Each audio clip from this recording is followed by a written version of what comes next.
আরে মিয়ারা, কোক মোটেও ওই জায়গার না। এই এক বিজ্ঞাপন করে মনে হচ্ছে কঠিন প্যাচে পড়ে গেছে কোকা কোলা কোম্পানি।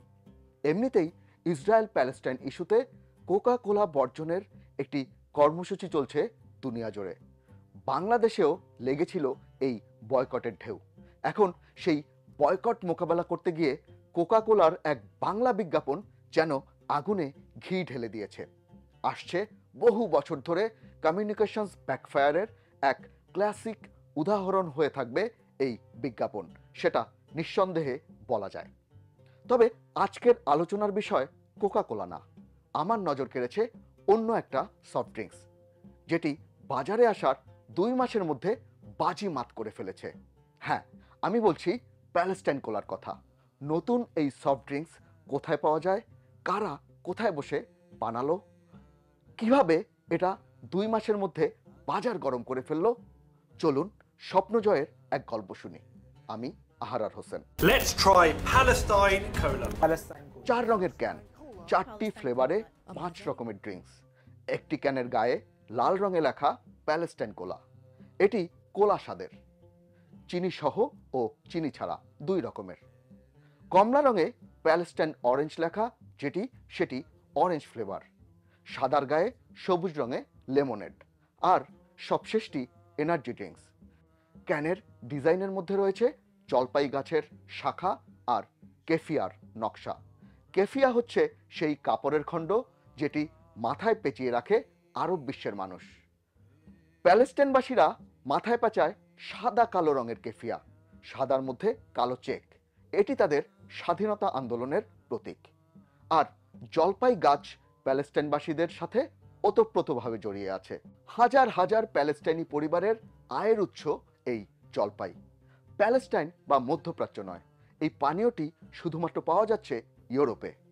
মে এবং জুন 2 মাসের মধ্যে প্যালেস্টাইন কোলা কতগুলো বিক্রি হয়েছে জানেন?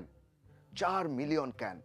হ্যাঁ, আপনি ঠিকই শুনেছেন, বাজারে আসার 2 মাসের মধ্যে এই ড্রিঙ্কসটি 4 মিলিয়ন অর্থাৎ 40 লাখ ক্যান বিক্রি হয়েছে। কোক কিংবা পেপসির তুলনায় হয়তো এই সংখ্যা কিছুই না, কিন্তু মোটে 2 মাস বয়সী একটি পণ্যের জন্য এটাকে বাজিমাত ছাড়া কি বলবেন। সবচেয়ে মজার ব্যাপার কি জানেন? এই পানীয়টির একটি স্লোগান আছে, লিবার্টি ফর এভরিওয়ান, সবার জন্য স্বাধীনতা। এই লাইনটি প্যালেস্টাইন কোলার ক্যানের গায়েও লেখা রয়েছে। প্যালেস্টাইনবাসীরা যখন স্বাধীনতার জন্য লড়ছে, হানাদারের গুলিতে ঝাঁকে ঝাঁকে পাখির মতো মরছে, তখন এই ভূখণ্ডের নামে তৈরি এক পানীয় পৃথিবীর সবার স্বাধীনতা কামনা করছে। এর চেয়ে হৃদয় ছোঁয়া ব্যাপার আর কি হতে পারে? মে 2024 সুইডেনের বাজারে এই পানীয়টি প্রথম আসে। এখন পর্যন্ত ইউরোপের মোটে 3টি দেশে পাওয়া যাচ্ছে প্যালেস্টাইন কোলা। সুইডেন ছাড়া বাকি 2টি দেশ হচ্ছে ডেনমার্ক ও ফিনল্যান্ড। কেন ইউরোপের শুধুমাত্র এই 3টি দেশেই পাওয়া যাচ্ছে প্যালেস্টাইন কোলা? চলুন এই প্রশ্নের উত্তর খুঁজি। এই ব্যক্তির নাম হুসেইন হাসুন। তিনি আর তার 2 ভাই মোহাম্মদ হাসুন এবং আহমেদ হাসুন থাকেন সুইডেনের মালামো শহরে। তাদের বাপদাদার ভিটা প্যালেস্টাইন। চলুন মিডল ইস্ট যাই। পাহাড় ঘেরা এই এলাকাটার নাম গালিল।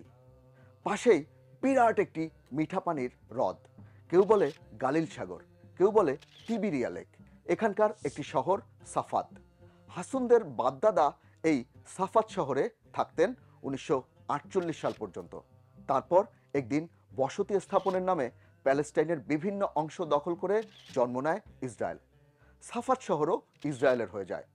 হুসেইনের দাদা এবং বাবাকে নির্বাসনে পাঠানো হয় লেবানন। সেখান থেকে তারা যান সুইডেন। সেই থেকে তারা সুইডেন নিবাসী। চলুন এবার ইউরোপ ফিরি। মালামো সুইডেনের এক দ্রুত বর্ধনশীল শহর। এখানে ব্যবসা করেন হাসুন ভাইয়েরা।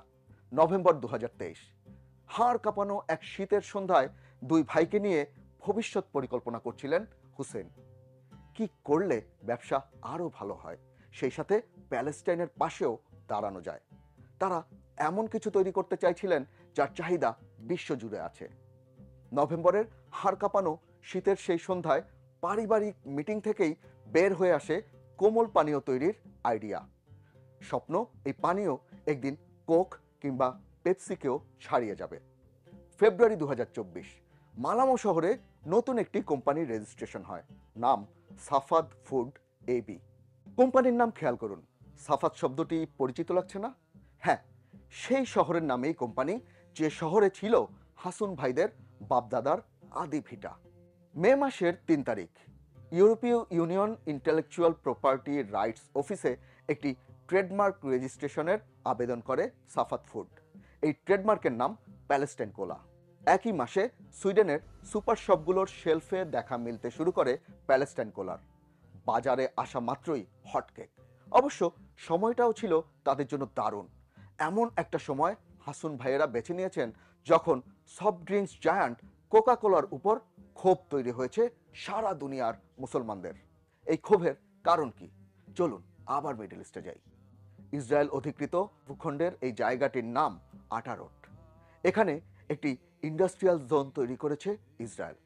এই ইন্ডাস্ট্রিয়াল জোনের একটি কারখানায় কোকা কোলা বোতলজাত করা শুরু হয় 2016 সালে।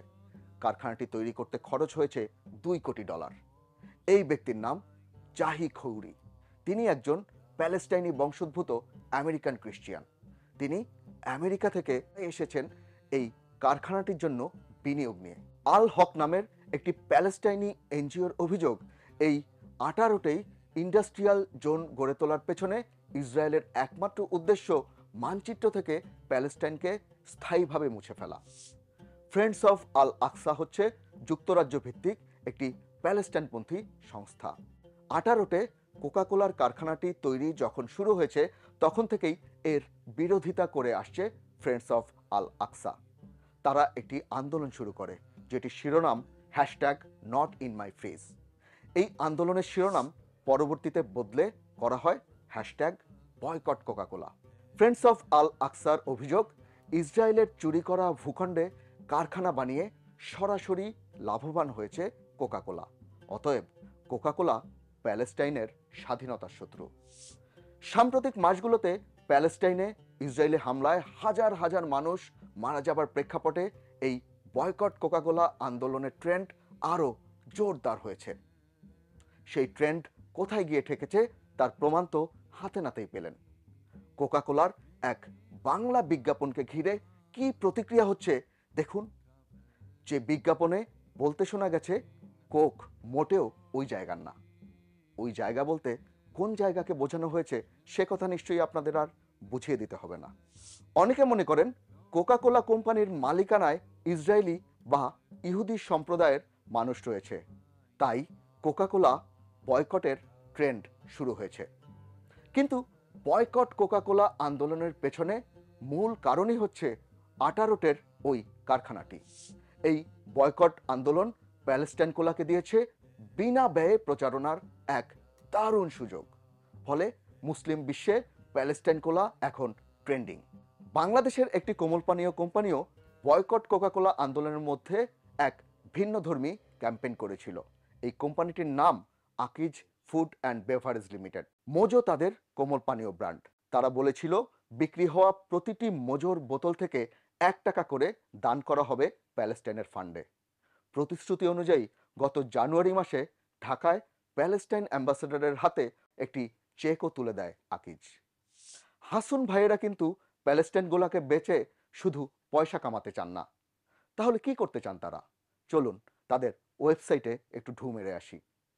শুরুতেই তারা বলছে এই পানীয়টি যেমনি আপনার রসনাকে তৃপ্ত করবে তেমনি এটা ঐক্যের একটা অনুভূতি দেবে।